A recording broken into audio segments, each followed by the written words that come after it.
Assalamualaikum warahmatullahi wabarakatuh. Kembali lagi dengan mata kuliah Pedagogi Kejuruan. Sekarang kita akan membahas bahagian kedua dari konsep dasar pendidikan, yaitu tentang dasar-dasar komunikasi dan keterampilan dasar mengajar. Jadi ini yang perlu dikuasai oleh seorang guru. Jadi Anda semua kan ini mau menjadi guru ini kan. Jadi ini adalah dasar-dasar komunikasi dan keterampilan yang perlu dalam mengajar. Baiklah kita mulai. Di sini ada tentang hakikat komunikasi, pengertiannya. Jadi komunikasi itu adalah hubungan, sedangkan berkomunikasi diartikan berhubungan dalam kata kerja berkomunikasi tersirat adanya komunikasi minimal antara dua orang. Nah, seperti itu. Jadi komunikasi adalah hubungan atau komunikasi adalah suatu kegiatan yang dilakukan oleh dua orang atau lebih. Di sini ada beberapa definisi. Yang pertama, komunikasi dapat dipandang sebagai proses penyampaian informasi. Komunikasi proses penyampaian gagasan dari seseorang kepada orang lain. Atau komunikasi diartikan sebagai proses penciptaan arti terhadap gagasan atau ide yang disampaikan. Di sini ada proses komunikasi. Ada dua aktor di sini, ada pengirim pesan atau komunikator, ada penerima pesan, komunikasi. Kemudian ada proses encoding pesan dari pengirim pesan ke penerima pesan. Kemudian ada decoding dari penerima pesan ke pengirim pesan. Jadi pengirim pesan itu melakukan encode, yaitu memformulasikan pesan yang akan disampaikannya dalam bentuk kode yang sedapat mungkin dapat ditafsirkan oleh si penerima pesan. Kemudian komunikasi berdasarkan proses dapat dibedakan atas verbal dan non-verbal. Di mana komunikasi verbal adalah komunikasi menggunakan bahasa, baik bahasa tulis maupun bahasa tulisan. Sedangkan komunikasi non-verbal adalah komunikasi yang menggunakan isyarat, gerak, gerik, gambar, lambang, mimik, muka, dan sebagainya. Syarat-syarat keberhasilan sebuah komunikasi yaitu bagi seorang komunikator atau pengirim pesan,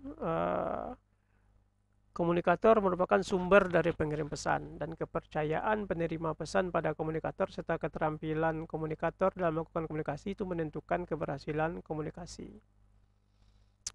Pesan yang disampaikan, keberhasilan komunikasi tergantung dari daya tarik pesan itu sendiri, kesesuaian pesan dengan kebutuhan penerima pesan, kemudian ada lingkup pengalaman yang sama, kemudian peran pesan dalam memenuhi kebutuhan penerima pesan. Kemudian komunikan atau penerima pesan itu keberhasilannya tergantung dari kemampuan komunikasi menafsirkan pesan. Jadi komunikan sadar bahwa pesan yang diterima itu memenuhi kebutuhannya. Kemudian perhatian komunikan terhadap pesan yang diterima. Nah, jadi dan ketiga ini itu sangat menentukan untuk keberhasilan komunikasi. Baik itu si pengirim pesan, komunikator, pesan yang disampaikan, dan juga penerima pesan. Kemampuan komunikan atau penerima pesan tadi untuk mengolah pesan tadi sehingga apa yang di pesan yang dikirim itu sama maksud dari si pengirim pesan. Jadi semuanya sebenarnya sangat sangat menentukan sebuah keberhasilan komunikasi. Jadi kalau komunikator mengirim pesan tidak bagus juga dan juga tidak dikemas dengan baik pesannya, tentu hasilnya juga tidak tidak pesan yang diterima tidak akan bagus. Kemudian konteks, yaitu komunikasi berlangsung dalam setting atau lingkungan tertentu. Lingkungannya harus kondusif, nyaman, menyenangkan, aman, kemudian menantang, itu sangat menunjang keberhasilan komunikasi. Itu konteksnya. Kalau dari sistem penyampaian itu berkaitan dengan metode dan media. Metode dan media yang sesuai dengan berbagai jenis indera penerima pesan yang dikondisikannya berbeda-beda akan sangat menunjang keberhasilan komunikasi. Misalnya kita mengirimkan pesan, sudah dikirim dalam bentuk teks, sudah dibentuk dalam gambar, sudah dalam bentuk video, audio. Nah, diharapkan dengan banyaknya indera-indera tadi yang distimulus kepada si penerima pesan itu diharapkan pesannya tersampaikan dengan baik. Nah, seperti itu. Jadi metode dan media yang sesuai dengan berbagai jenis indera penerima pesan yang di kondisinya berbeda-beda sangat menunjang keberhasilan komunikasi. Kemudian komunikasi antar pribadi, definisinya itu komunikasi antar pribadi dapat didefinisikan sebagai komunikasi yang berlangsung secara informal antara dua orang individu. Nah, ini antar pribadi. Komunikasi antar pribadi dalam kegiatan belajar mengajar, itu dalam kegiatan belajar mengajar, komunikasi antar pribadi merupakan peristiwa yang seharusnya muncul setiap saat. Komunikasi jenis ini dapat terjadi antara dosen dengan mahasiswa, mahasiswa dengan mahasiswa lainnya. Kemudian ada komponen keterampilan berkomunikasi antar pribadi, yaitu kemampuan untuk mengungkapkan perasaan mahasiswa berkaitan dengan penciptaan iklim yang positif dalam kegiatan belajarnya. Menumbuhkan iklim ini, dosen perlu bersikap memberi dorongan, bukan bermusuhan, bertanya, bukan menghakimi, dan juga fleksibel atau luwes, bukan terstruktur. Ini kemampuan untuk mengungkapkan perasaan mahasiswa tadi. Jadi juga ditentukan oleh sikap dari seorang dosen atau pengajar. Kemudian kemampuan menjelaskan perasaan yang diungkapkan oleh mahasiswa itu agar dapat merefleksikan ungkapan perasaan mahasiswa secara efektif.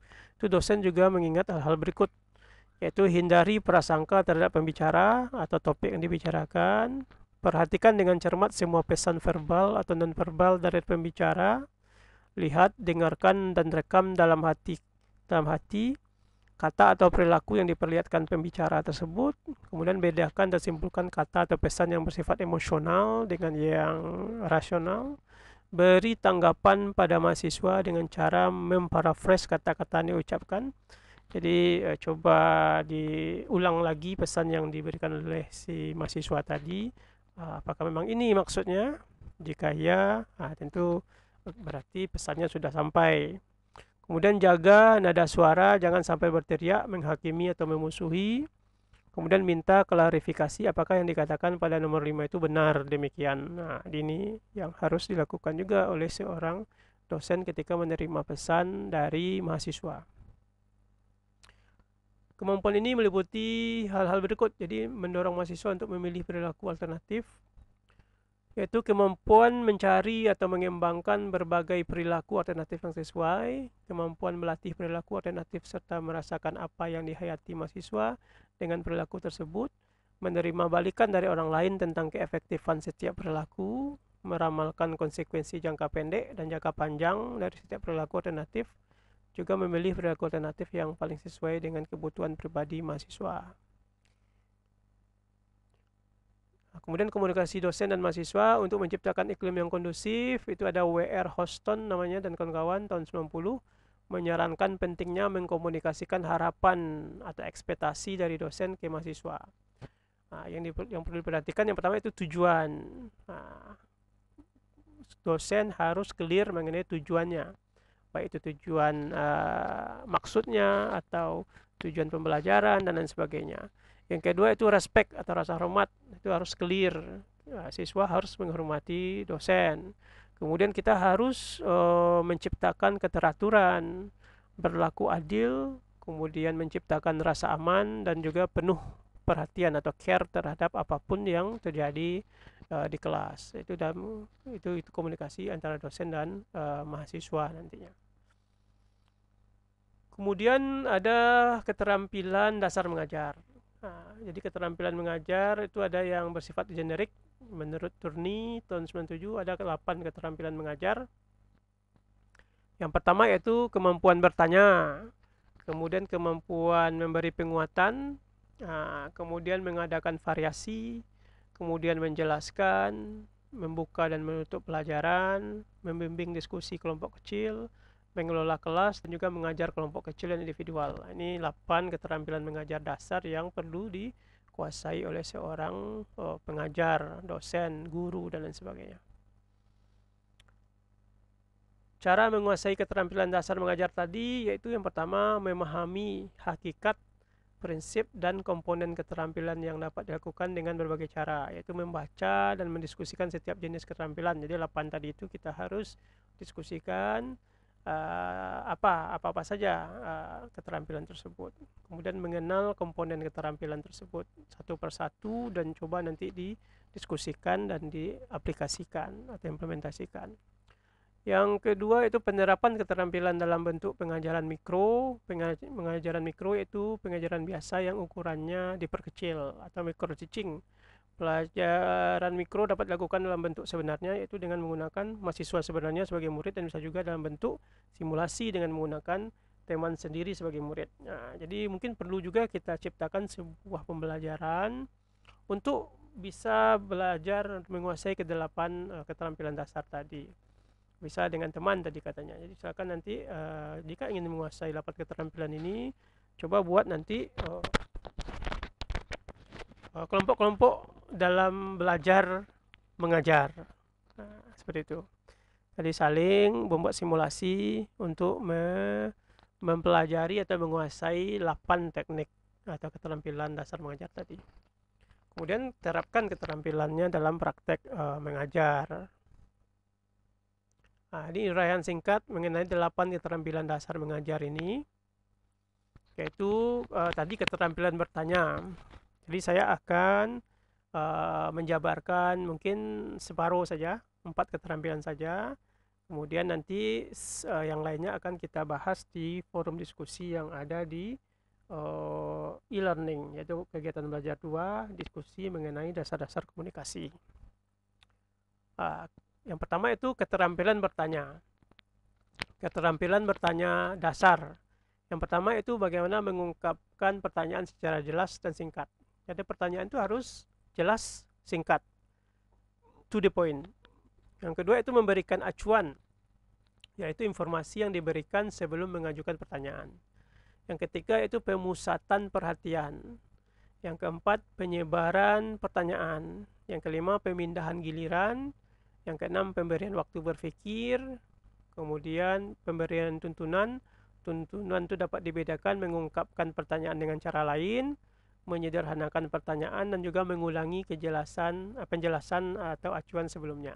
Jadi ini beberapa keterampilan dalam bertanya, uraian singkatnya. Nah, jadi banyak sekali ya yang harus kita nanti kita kuasai. Jadi bertanya itu harus jelas, singkat. Kemudian berikan fokus informasi apa yang pertanyaan ini fokusnya bagaimana. Kemudian pusatkan perhatian, jadi jangan sampai orang masih tidak fokus, kita sudah bertanya sehingga pertanyaan kita tidak disampaikan dengan baik. Kemudian penyebaran pertanyaan, kemudian pemindahan giliran, ini juga perlu keterampilan dalam memindahkan giliran pertanyaan tadi. Pemberian waktu berpikir, jadi mungkin tidak bisa serta-merta di awal-awal, mungkin karena kita masih belajar, mungkin butuh waktu. Saya juga sering itu ketika melakukan diskusi di kelas, itu banyak mahasiswa yang meminta waktu dulu, mencari dulu, karena mungkin ada pertanyaan-pertanyaan yang belum terpikir oleh mereka. Nah, tetapi hal ini sebenarnya tidak apa-apa.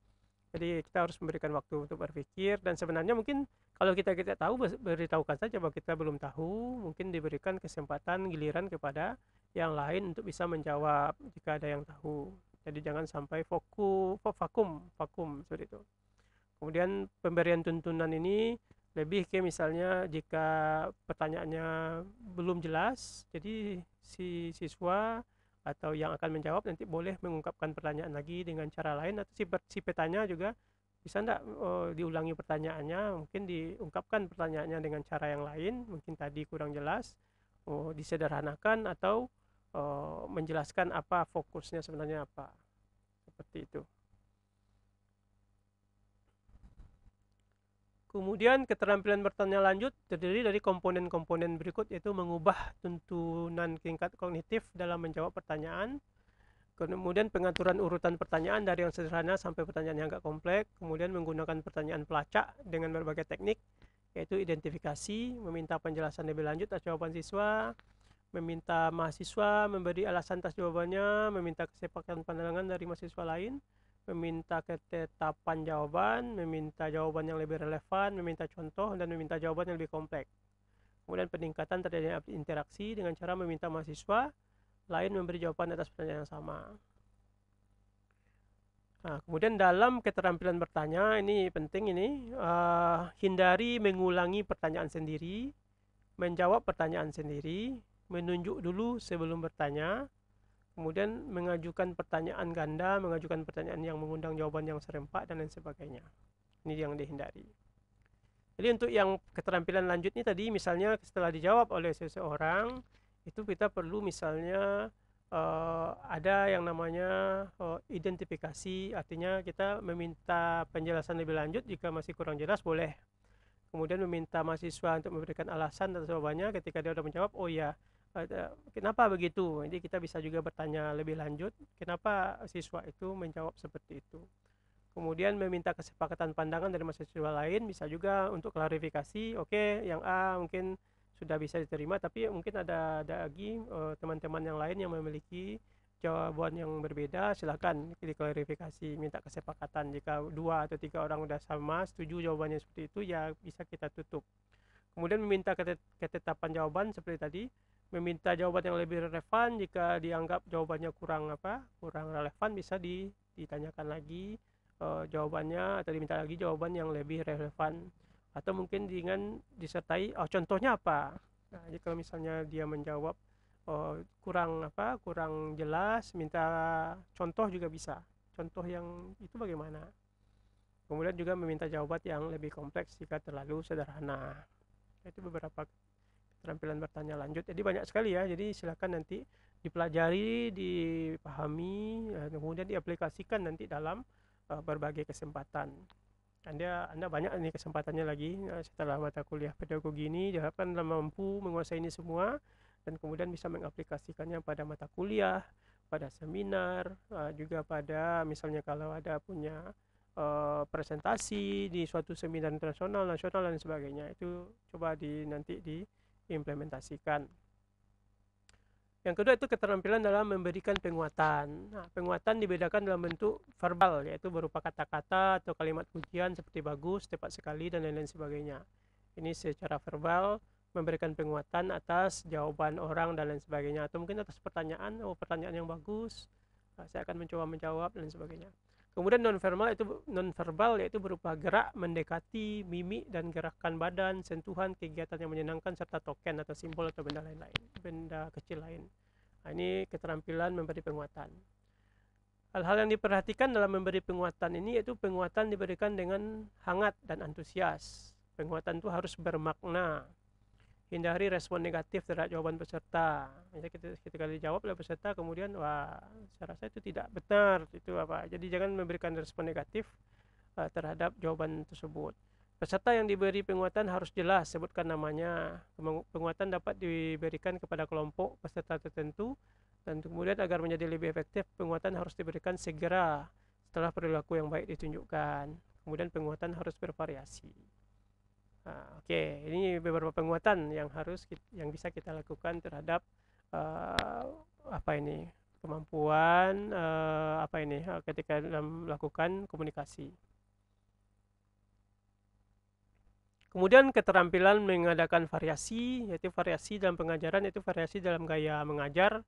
Itu dilakukan dengan variasi suara, ada rendah, tinggi, besar, kecil. Jadi jangan dianggap nanti kalau guru atau dosen itu bersuara rendah, tinggi, besar, kecil, itu dia marah atau dia lagi tapi ternyata itu sebenarnya merupakan variasi. Kemudian memusatkan perhatian, membuat kesenyapan sejenak. Ada dosen yang diam dulu, ingin memusatkan perhatian siswa dengan melakukan sejenak, diam sejenak.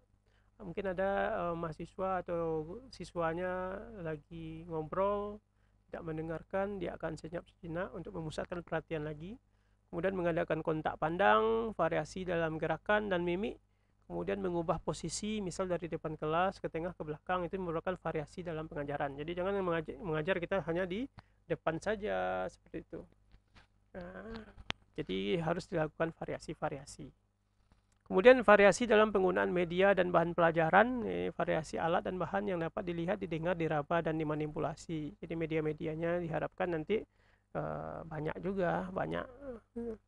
Jadi kaya akan konten, jangan misalnya teks saja, kemudian harus divariasikan mungkin dengan gambar, dengan video, audio, dan lain sebagainya.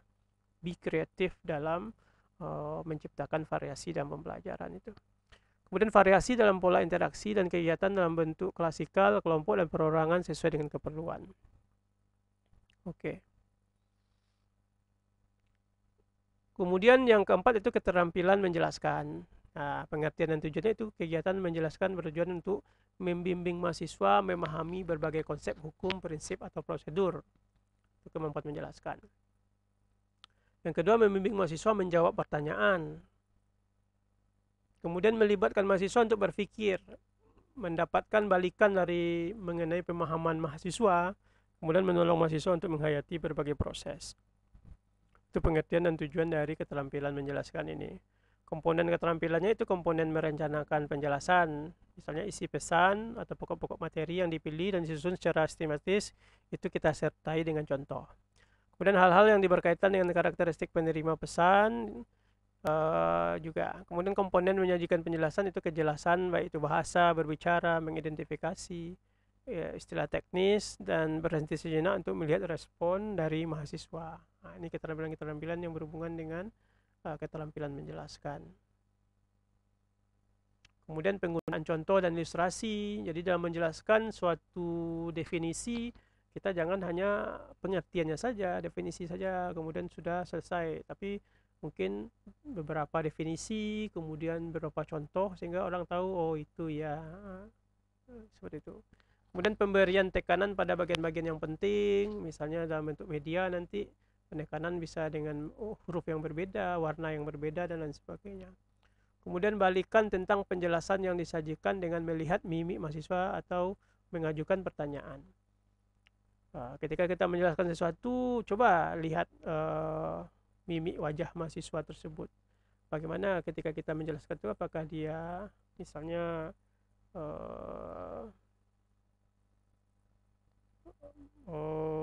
nampaknya dia itu paham atau tambah bingung atau bagaimana. Coba ini diperhatikan nanti sesuai dengan sesuai dengan waktu, dan juga kalau sudah sering dipraktekkan, Anda akan makin lama makin paham bagaimana mimik seorang mahasiswa.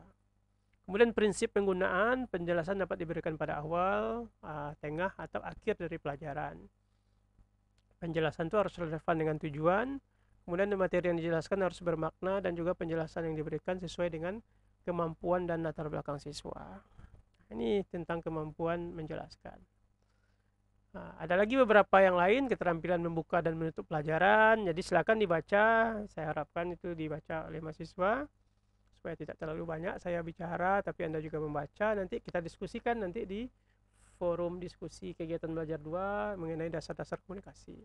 Di antaranya lagi ada beberapa, itu keterampilan membuka dan menutup pelajaran, kemudian keterampilan membimbing diskusi kelompok kecil, kemudian